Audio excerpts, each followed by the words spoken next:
Hello everyone. आज हम discuss करेंगे जियो सिंक्रोनस सैटेलाइट्स। तो क्या होती है जियो सिंक्रोनस सैटेलाइट? तो जियो सिंक्रोनस सैटेलाइट की पिक्चर में देखकर आपको समझ में आना चाहिए कि ये वो सैटेलाइट्स है जो अर्थ के रिस्पेक्ट में अपनी पोजीशन नहीं बदलते।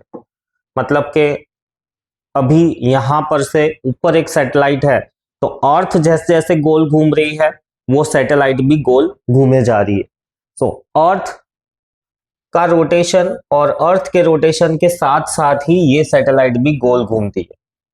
मतलब कि अर्थ 24 घंटे में एक रोटेशन कंप्लीट करती है, तो ये भी 24 घंटे में ही एक रोटेशन कंप्लीट करती है। मतलब टाइम पीरियड सैटेलाइट का 24 घंटा होता है। ओमेगा जितना अर्थ का है उतना ही ओमेगा होता है सैटेलाइट का, राइट? सो लेट अस सी जियो स्टेशनरी और जियो सिंक्रोनस सैटेलाइट्स। तो जियो स्टेशनरी ये वर्ड से ही काफी क्लियर हो जाता है कि अर्थ के रिस्पेक्ट में ये सैटेलाइट्स फिक्स रहती है और अर्थ के टाइम पीरियड से मूव करती है। So satellite which appears to be fixed at a position at a definite height, right, earth से कुछ हाइट पे, to an observer on earth, तो मुझे वो सैटेलाइट वहीं पर दिखेगी। इवन दो अर्थ भी मूव कर रही है, सैटेलाइट भी मूव कर रही है, बट मेरे रेफरेंस में तो वो सैटेलाइट रेस्ट पे है। is called geostationary satellite. This satellite is also called as geosynchronous satellite as its angular speed is synchronized with the angular speed of the earth about its axis. This satellite revolves around the earth with the same angular speed and in the same direction as is done by the earth, west to east, right? earth west to east की तरफ घूमती है। The orbit of the geostationary satellite is called geosynchronous orbit. Obviously, the speed of such satellite relative to the Earth is zero. Relative to the Earth कह दो या relative to the observer कह दो, zero रहती है। फिर essential conditions for the geosynchronous satellite. Geostationary satellite should be at the height of nearly 36,000 kilometers. काफी दूर है, काफी दूर, almost हाफ भी नहीं। अर्थ का रेडियस है 6400 किलोमीटर्स, तो ऑलमोस्ट उसका 5 to 6 टाइम्स ऊपर। Its period of revolution around the earth should be same as that of the earth, exactly 24 hours. It should revolve in an orbit concentric and coplanar with the equatorial plane. मतलब कि ये वाला एक equatorial plane है, तो ये satellite भी उसी इक्वेटोरियल प्लेन के सिंक्रोनस में रहेगी, मतलब उसी प्लेन पे ऐसे ऐसे घूमती जाएगी। तो दोनों का प्लेन कोइंसाइड होता है। The angle between the equatorial plane and the orbital plane is zero, क्योंकि दोनों प्लेन ही पैरेलल है। ये अर्थ का इक्वेटर है और ये सैटेलाइट का प्लेन है, दोनों ही पैरेलल है, तो एंगल जीरो रहेगा उनका। Its sense of rotation should be same as that of earth, west to east, and orbital speed is nearly 3.1 kilometers per second. 3.1 kilometre इसकी orbital speed v, right, 3.1 kilometre पर second रहती है approximately. फिर next है polar satellites. Polar satellites क्या होती है?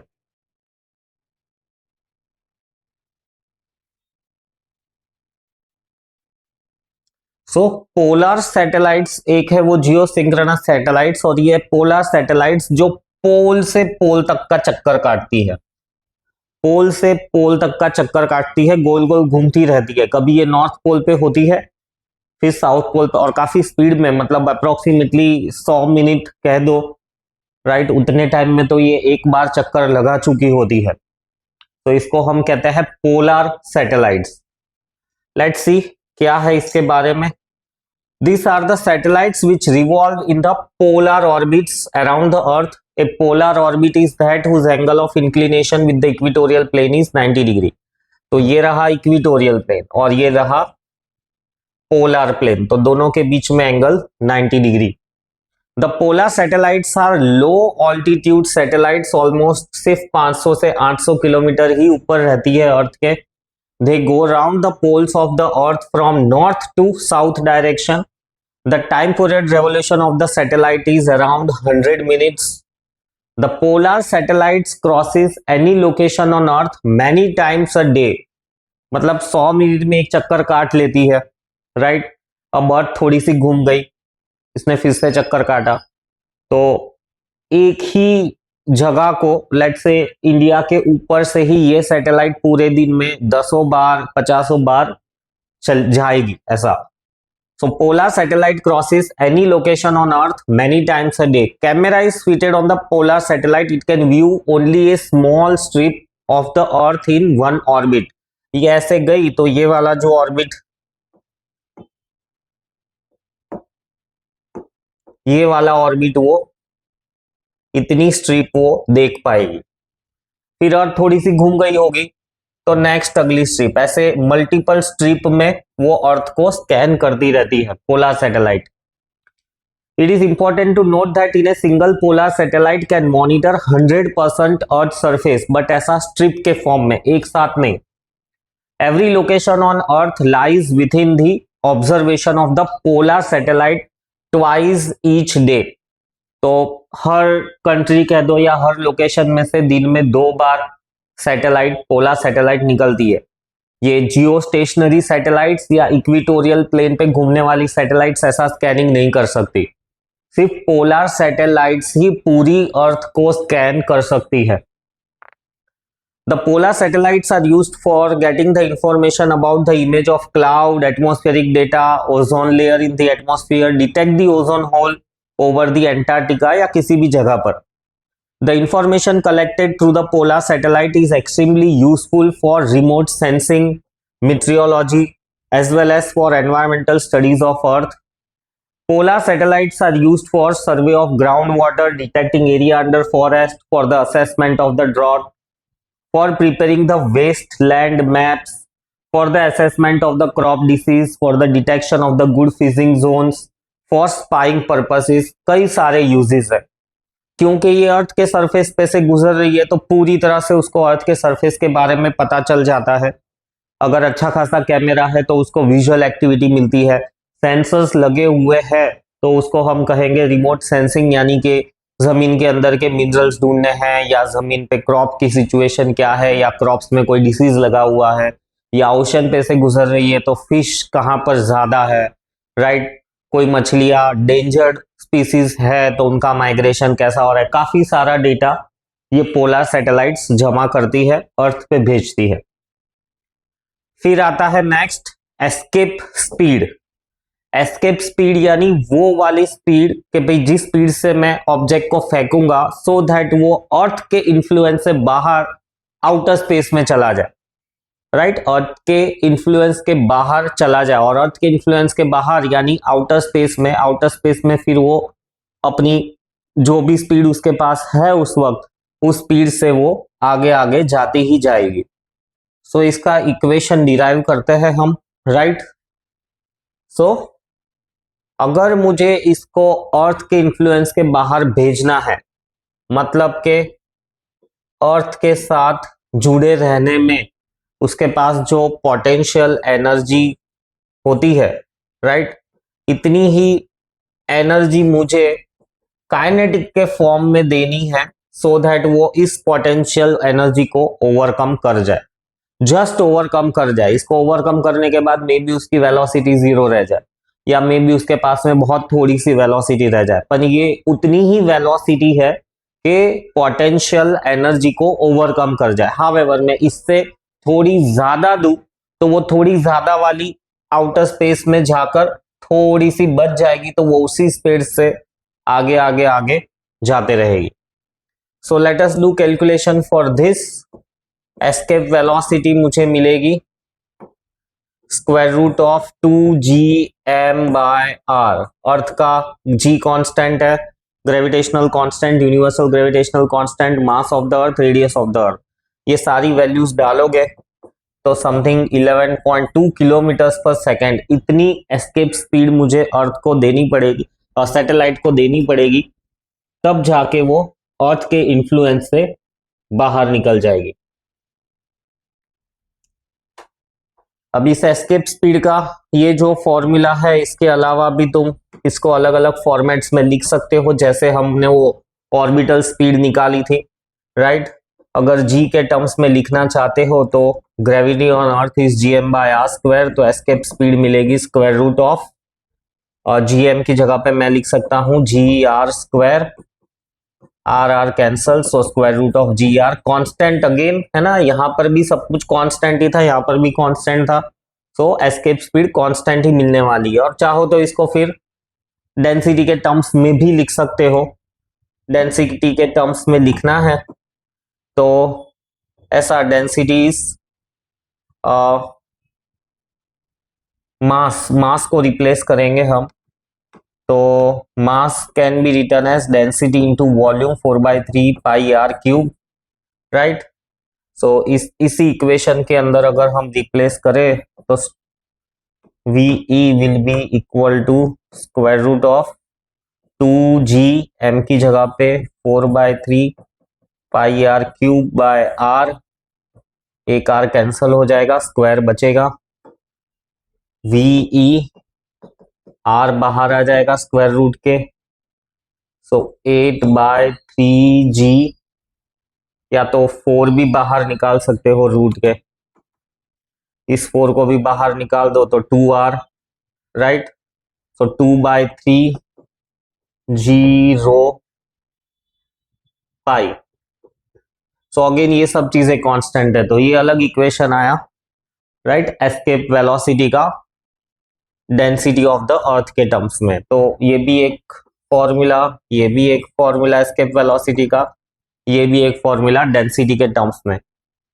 अब ये सब देखकर हमको एक बात तो क्लियर होती है कि एस्केप स्पीड जो है डायरेक्टली प्रोपोर्शनल है square root of the mass of the planet को, राइट। मास, प्लैनेट का मास ज्यादा होगा, राइट, तो एस्केप स्पीड भी ज्यादा होगी।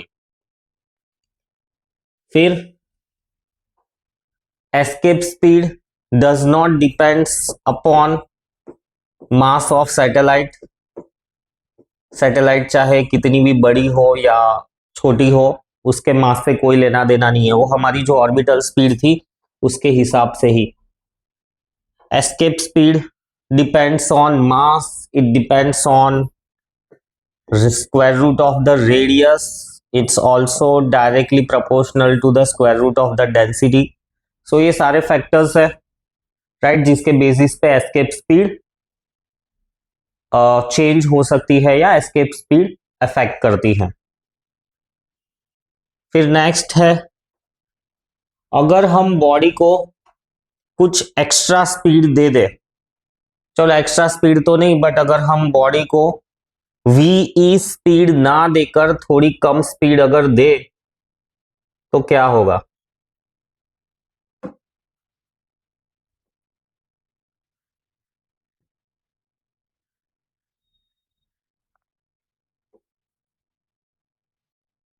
सो कहने का मतलब है कि मैं बॉडी को एस्केप स्पीड ना देकर, अगर मैं मेरी velocity, if velocity is less than escape speed, right, satellite will fall back, मतलब वो नीचे गिर जाएगी, वो ऊपर नहीं जाएगी। एस्केप स्पीड से कम स्पीड, जैसे ये मैं पेन दे रहा हूं, फेंक रहा हूं, तो ये एस्केप नहीं कर जा रही है स्पेस में, नीचे आ जा रही है। क्यों? क्योंकि इसकी स्पीड एस्केप स्पीड से काफी कम है, और एस्केप स्पीड काफी बड़ी है, उतनी ज्यादा वेलोसिटी हम हाथ से तो नहीं दे सकते, मे बी कुछ अरेंजमेंट चाहिए तो ही उसको हम ऊपर भेज सकते हैं। फिर अगर मैं स्पीड ज्यादा दे दूं, एस्केप स्पीड से ज्यादा दे दूं, तो क्या होगा कि जो पोटेंशियल एनर्जी है gmm/r, राइट, इसको तो मेरी काइनेटिक एनर्जी कैंसल आउट कर देगी, जो मैंने इसको वेलोसिटी दी है, और जो एस्केप वेलोसिटी थी वो इसको कैंसल आउट कर देगी, और एक्स्ट्रा कुछ वेलोसिटी बच जाएगी उसके पास में, और उसी स्पीड से वो ऊपर जाते रहेगी। और ये है इनिशियल कंडीशन। इनिशियल कंडीशन यानी अर्थ पे पोटेंशियल एनर्जी तो है ही है नेगेटिव वाली, मैंने एडिशनल काइनेटिक एनर्जी दे दी, और एडिशनल काइनेटिक एनर्जी में एस्केप स्पीड तो है ही है, पर उससे ज्यादा ही स्पीड दे दी है मैंने उसको। तो क्या होगा, ये अर्थ के इन्फ्लुएंस से निकलने की बाहर वाली एनर्जी और इन्फ्लुएंस के बाहर निकलकर उसके पास जो काइनेटिक एनर्जी बची हुई है वो, प्लस पोटेंशियल एनर्जी तो जीरो हो गई क्योंकि वो इन्फ्लुएंस के बाहर ही निकल गई।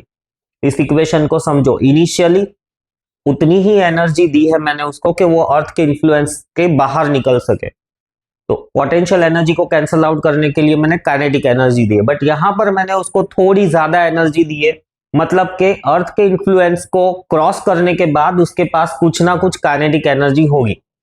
अब इस चीज को मैं कैलकुलेट करूं या सिंप्लीफाई करूं तो ये हो जाएगा -GM/r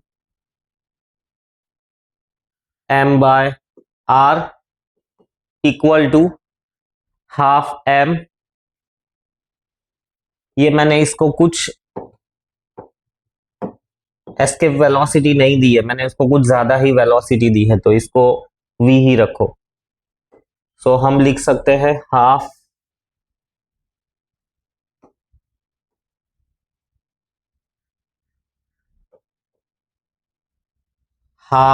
m common v² minus v' और ये इसको उस तरफ लेकर गए GM/r, m cancel, right. Escape speed का फॉर्मूला है हमारे पास 2gm/r, तो gm/r को मैं सब्स्टिट्यूट कर सकता हूं ve²/2, सो ve²/2, 2 कैंसल, तो ये रिलेशन आ गया, मतलब कि उसको स्पेस में जाने के बाद जो उसके पास वेलोसिटी बचेगी वो इतनी होगी। इस वेलोसिटी से अब वो इंटरस्टेलर स्पेस में जाती रहेगी जाती रहेगी जाती रहेगी जब तक उस सैटेलाइट में कोई खराबी नहीं आ जाती, या फिर रास्ते में कोई सैटेलाइट आके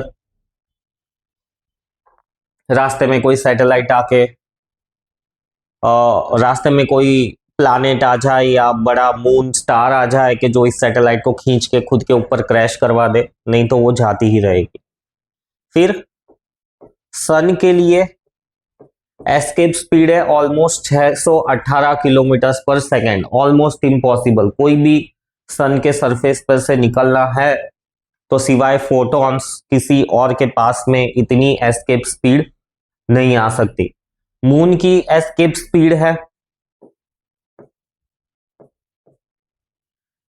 2.3 किलोमीटर पर सेकेंड, जो कि काफी कम है क्योंकि वहां पर ग्रेविटी कम है, तो उसकी एस्केप स्पीड भी कम है। और जुपिटर की है 60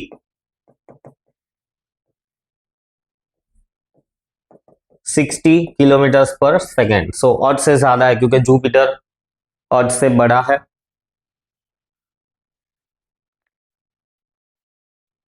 सो ये था डिस्कशन एस्केप स्पीड के बारे में। नेक्स्ट है वेटलेसनेस। वेटलेसनेस यानी हल्कापन, स्वभाव से नहीं, वजन ना फील होना, उसको हम कहते हैं वेटलेसनेस। तो जब भी कोई बॉडी फ्री फॉल में होती है तो उस बॉडी को खुद का वजन फील होता ही नहीं है, राइट। जैसे बॉल को 10th फ्लोर से फेंक दो तो बॉल को अपना वजन फील होगा ही नहीं। तुम्हें ट्राई करना है तो ऐसा कुछ एक्सपेरिमेंट ट्राई कर सकते हो। एक स्प्रिंग बैलेंस लो, राइट, उस स्प्रिंग बैलेंस में कुछ ना कुछ वजन दिखाएगा, ये जो भी ऑब्जेक्ट है उसका। अब ये जो पूरा अरेंजमेंट है इसको नीचे छोड़ दो तो क्या ऑब्जर्व होगा कि ये स्प्रिंग बैलेंस का वजन 0 दिखाएगा, मतलब कि इसका कुछ वेट फील हो ही नहीं रहा है। तो जब भी बॉडी फ्री फॉल में होती है, राइट, उसको अपना वजन फील नहीं होता है, एंड वी से the condition of weightlessness. When the satellite is orbiting around the Earth, then the satellite and every object inside the satellite has an acceleration equal to the acceleration due to gravity, right, directed towards the center of the Earth. It means every object inside the satellite is in A state of free fall. वो हमेशा satellite में से तो वो हमेशा free fall में ही है, वो सैटेलाइट का कंसेप्ट है। सैटेलाइट अर्थ के गोल गोल घूम रही है, मतलब वो हमेशा अर्थ के साथ फ्री फॉल में है। It means free fall, it is similar to the state when the object is falling freely towards the earth from a height. तो हाइट से जब गिर रहा है तब वो कुछ पल के लिए फ्री फॉल में है, बट सैटेलाइट्स तो हमेशा फ्री फॉल में ही रहती है। Therefore, the objects inside the satellite experience no gravity. That is why the object in the satellite orbiting around the Earth is in a weightlessness state. In a weightlessness state, though the bodies have no weight, but they have inertia. मतलब ये freely floating body किसी से टकरा जाएगी तो impact जरूर आएगा, और स्पेस में ऐसे टकराव होते रहते हैं। सो उनके पास inertia of rest, inertia of motion, inertia of direction, वो सब कुछ होता है। So the bodies floating inside the spacecraft may collide with each other and crash. Crash मतलब मे बी अब फल फूल एक दूसरे से टकरा गए तो कुछ ज्यादा इम्पैक्ट नहीं होने वाला है, बट लेट्स से कोई बड़ा ऑब्जेक्ट छूट गया और टकरा गया तो वो सैटेलाइट को या जो भी स्टेशन है उसको डैमेज कर देगा। नेक्स्ट है problems associated with the weightlessness. So क्या क्या प्रॉब्लम्स है वेटलेसनेस से associated? So problems associated with the weightlessness are, in the weightlessness state, the eating normal way by the astronaut in the space becomes difficult. तो वो खा P नहीं सकता है, मतलब ढंग से, जैसे हम उठा के किसी भी चीज को खा लेते हैं, राइट, पानी पी लेते हैं, जैसे जैसे ही ग्लास ऊपर करेंगे पानी गिरने लगेगा, तो पानी हमारे मुंह में नहीं गिर रहा है, पानी गिर रहा है क्योंकि ग्रेविटी उसको खींच रही है। बट स्पेस में तो ग्रेविटी है ही नहीं, तो पानी ग्लास से तो आएगा ही नहीं। उनके फिर कुछ अलग तरीके होते हैं, स्ट्रॉ से पीते हैं, स्क्वीज करके पीते हैं। सो काफी सारे चैलेंजेस एस्ट्रोनॉट्स के पास होते हैं। Difficult because inside the spacecraft eatable